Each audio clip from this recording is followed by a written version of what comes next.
Allez, je me lance. C'est incroyable en fait. Je suis dans la nature et, euh, et je sens à l'intérieur de mon être comme un silence mais pesant, pesant. Avec tout ce qui se passe en ce moment, de toute façon il se passe toujours des choses dans ce monde, depuis toujours. Mais ce que je veux dire, c'est ce niveau de stupidité de l'homme. Vous voyez, toutes ces afflictions, ces violences qui maintenant se dessinent. Je vais parler de ça un peu. Grâce à une amie, je vais essayer de vous parler un petit peu de la naissance de la violence et comment on y remédie en fait.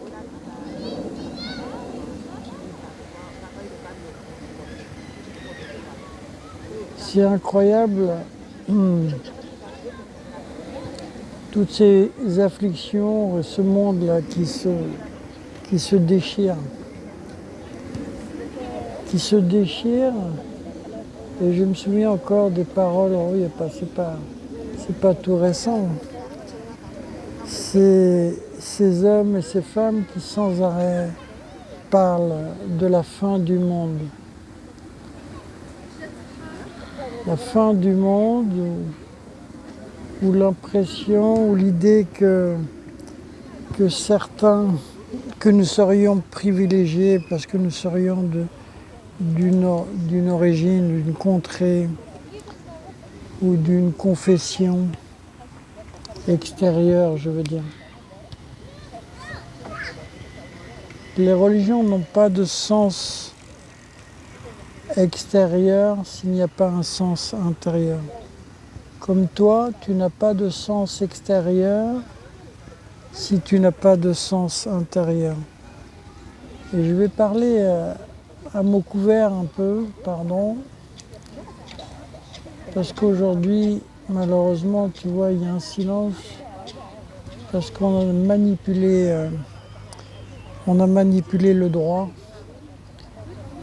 Et je vais essayer de vous dévoiler qu'en vrai, on a essayé d'enlever l'éthique, en fait, dans les choses.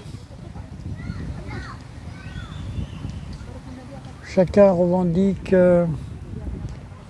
sa pensée, sa façon d'être, comme parfois, je ne dirais pas chacun, parce que parfois, comme supérieur.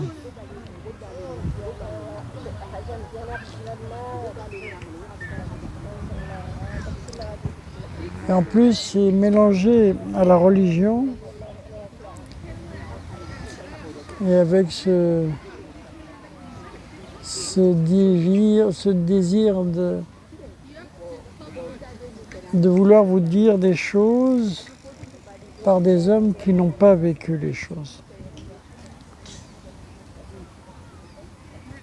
L'erreur la plus grande en spiritualité, c'est d'aller faire soi une réflexion de quelqu'un qui n'a pas vécu la chose,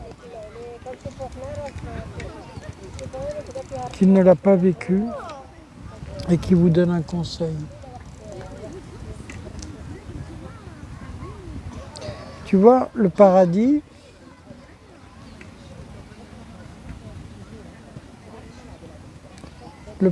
en fait, si tu veux savoir, là maintenant, si tu vas au paradis, et je ne vais pas faire comme c'est religieux, je vais pas vous donner une règle, parce que, bien sûr, c'est la source qui décide, Dieu qui décide. Et crois-tu que Dieu ne parle pas à l'intérieur de toi ? Puisqu'il y est Dieu et qu'il est tout, et que rien n'existe hormis lui. C'est bien parce que tu t'écartes de toi-même que tu ne le vois pas lui te parler. D'ailleurs, qui va au paradis? Qu'est-ce qu'il voit? Qu'est-ce qui va au paradis? En tout cas, tu peux te poser, tu peux te donner un indice, savoir si tu es loin, en tout cas, du paradis. Peut-être il reste quelque part encore. Mais au moins, tu te seras rapproché du paradis et après, tu demandes de l'aide pour que Dieu, Allah, l'Éternel, te permette, Inch'Allah, nous le souhaitons à nous-mêmes, à tous, de l'atteindre. Ben, interroge ton cœur. Comment est ton cœur là maintenant? Comment est ton cœur avec toi-même déjà? Est-ce que tu te combats encore? Est-ce que tu te juges? Au paradis, il n'y a pas de jugement. Comme là d'ailleurs. Quand je dis comme là, c'est le paradis est là.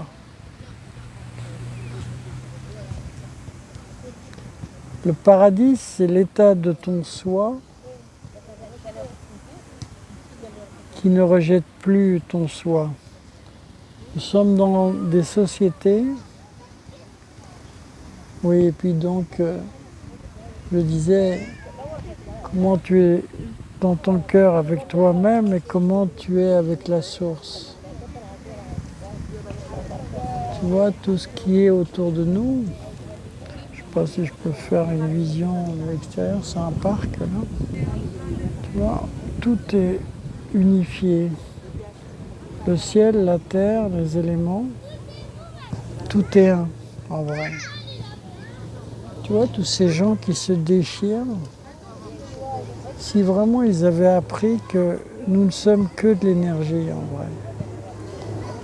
Tu vois, quand tu rentres avec un microscope dans quelque chose, tu vois plus la forme extérieure. Tu vois, si tu rentres là dans l'image que tu vois de Mohammed, tu ne verras plus l'image de Mohammed, tu verras des cellules, 100 000 milliards de cellules.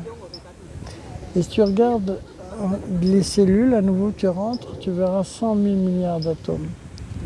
Et maintenant la physique quantique te le prouve, comme dit Nassim Haramein, il dit ce n'est pas de la philosophie, mais c'est prouvé.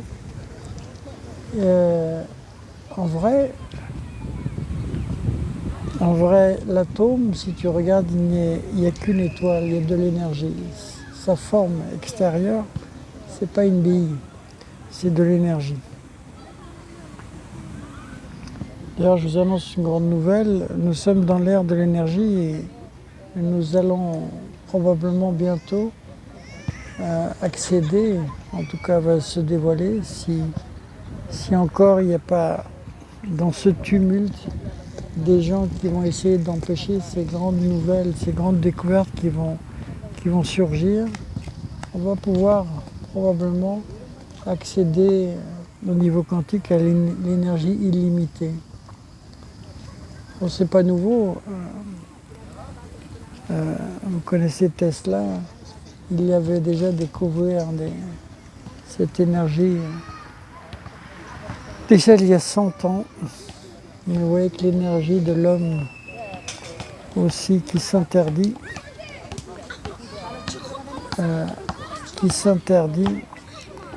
voilà, prive l'homme de sa réalité. En fait, la violence naît de ce que l'on est coupé de sa réalité. Tu sais ce que c'est la folie, en fait? La folie, c'est celui qui ne connaît plus soi. C'est pas celui qui a des pensées bizarres. C'est celui, tu vois, qui est un peu comme ça, et il regarde, et il se cherche en fait partout, en fait, à l'extérieur. Donc il a perdu le contact avec le soi intérieur. Tu es de l'énergie et tout est énergie. Tout est pure énergie. Et c'est pour ça qu'on sent les personnes, les éléments. Il y a une relation. Avec certains, on se sent bien, avec d'autres, on se sent moins bien. Il y a des attractions. Et l'attraction, c'est l'amour. C'est pas nécessairement une émotion.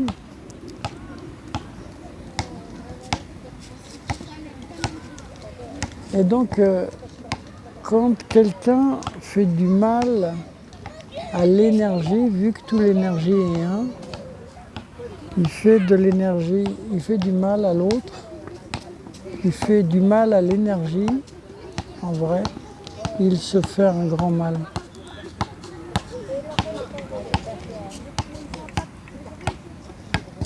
Si les enfants, on leur enseignait, parce que maintenant c'est accessible, et j'essaie de faire ce travail même avec les enfants, de se connaître en tant qu'énergie. Et si vous voyez en tant qu'énergie et non pas en tant que séparation, un tel, toi tu as réussi, t'as moins réussi. Dans des sociétés où on centre les gens sur, comme disait un ami, sur le faire et non pas sur ce que l'on est, Il y a un jugement, on te regarde sur tes titres ou ta réussite, au lieu de regarder ce que tu es et ton potentiel de ce que tu peux réaliser, et auquel cas on t'aiderait. Eh bien, tu vois, si on se regardait en énergie, des énergies, comme dit la physique quantique, des singularités qui apparaissent dans l'énergie infinie, unifiée, tu vois, du ciel, de la terre, des éléments, tout est un. L'unité existe avant la création de l'homme. Et les hommes se déchirent pour se dire, moi je suis mieux, je suis tel peuple, blanc, noir, musulman, chrétien, peu importe. En disant, moi je suis d'une race, de quelque chose qui est supérieur. Cet orgueil incroyable. Pharaon. Pharaon. Pharaon face à Moïse.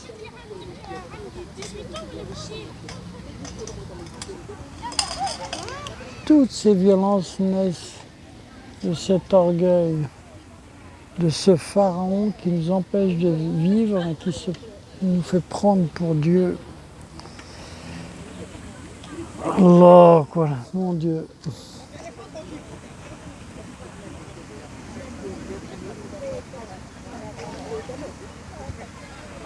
Crois-tu que Dieu a fait toute une création? Ça a démarré comme ça dans les discussions religieuses, comme on dit, eschatologiques, là. Que Dieu, il a fait toutes ces créations pour réaliser, donner la victoire à un tel ou un tel, en tuant les 3/4 de son humanité. Crois-tu ça? Non, Dieu, il donne l'élection à ceux qui préservent la famille. C'est comme un père. Crois-tu que le père va donner raison à un enfant qui se croit supérieur à ses frères et sœurs et qui les tyrannise? Non. Il va donner l'élection à celui qui unit les autres. Dieu a fait toutes choses uniques et vous n'irez pas au paradis par rapport à vos idées. Mais à la place de la vie et de l'amour que Dieu a mis dans votre cœur. Et si vous ne le sentez pas cette présence, cette énergie, cet amour, cette paix qui ne souhaite que la paix pour l'autre, inquiétez-vous. Vraiment inquiétez-vous. Et allez voir ceux qui la détiennent, vraiment. Et c'est pas la morale, c'est pour ça que je vous ai parlé au début et je terminerai par ça. Les sociétés perdent maintenant l'éthique en fait. Ils ont tellement dans la morale, il y a ils regardent l'autre en termes de faute et il se regarde lui-même en termes de faute. Mais l'éthique, c'est pas ça du tout. L'éthique, elle est au-dessus de la morale, au-delà, je vais dire, pas au-dessus, parce qu'elle-même, elle ne se met pas au-dessus. Vous allez voir que l'éthique, c'est la voie du milieu, en fait. Et c'est cette voie du milieu qui résoudra tous les conflits. L'éthique, elle est au-delà de la morale, elle est au-delà de la déontologie, et elle est au-delà du juridique. Elle est même au-delà du droit. Et pour ceux qui nous parlent sans arrêt de la suprématie, comme si la démocratie c'était quelque chose que l'on détient, non, c'est quelque chose que l'on pratique. Et si on la pratique mal, on lui enlève le droit, alors on n'est plus dans la démocratie. Et c'est à titre individuel. Et l'éthique, elle est au-delà même du juridique. Parce que l'éthique, c'est encore l'espace qui est capable de donner une solution quand même le juridique ne sait pas y répondre. Ni la morale, ni la déontologie. L'éthique unifie, car Dieu unifie. Dieu ne tue pas, Dieu ne juge pas. Pas ici, en tout cas. Le jugement, c'est toi qui juges. Les règles, c'est toi qui les fais. Ton enfer, c'est toi qui le crées. À partir de ton propre soi, tu peux faire le paradis ou tu peux faire l'enfer. Voilà ton libre arbitre. Ton libre arbitre et ton destin, c'est maintenant. Maintenant est le destin, c'est pas demain. Comme tu vis ton présent, là, tu crées ta destinée. Donc ton destin, c'est maintenant. Ne choisis pas l'enfer de la séparation. Ne choisis pas l'enfer des séparations avec les autres. Car en vérité, tu seras jugé de la manière dont tu juges. Et si tu fais du mal, tu es déjà dans l'enfer. Alors je laisserai une parole à un grand être, je ne vais pas le nommer, vous découvrirez. Un jour, un homme était en enfer. Oh, puis si, non, tiens, je vais le nommer. Pas un grand être, on va dire, allez. Il était en enfer. Et quelle que soit ta confession, je vais le dire comme ça. Cet homme, dans sa confession, était dans l'enfer. L'enfer, vraiment terrible. Le feu, le grand enfer. Et quand même, il a la présence d'esprit d'appeler. Il appelle ces êtres de lumière, il appelle un prophète. Et il dit au prophète, viens à mon secours, viens à mon secours. Le prophète, chacun se reconnaîtra dans sa confession, apparaît devant lui. Et il lui dit, qu'est-ce qui t'arrive? Il dit, tu vois, je suis en enfer, c'est terrible, j'en peux plus, pardon, je voudrais sortir de ça, sauve-moi. Alors le prophète le regarde et lui dit, garde espoir, et il s'en va. Est-ce que tu comprends ce que cela veut dire? Ça veut dire tout simplement, quand tu perds espoir, c'est ça l'enfer.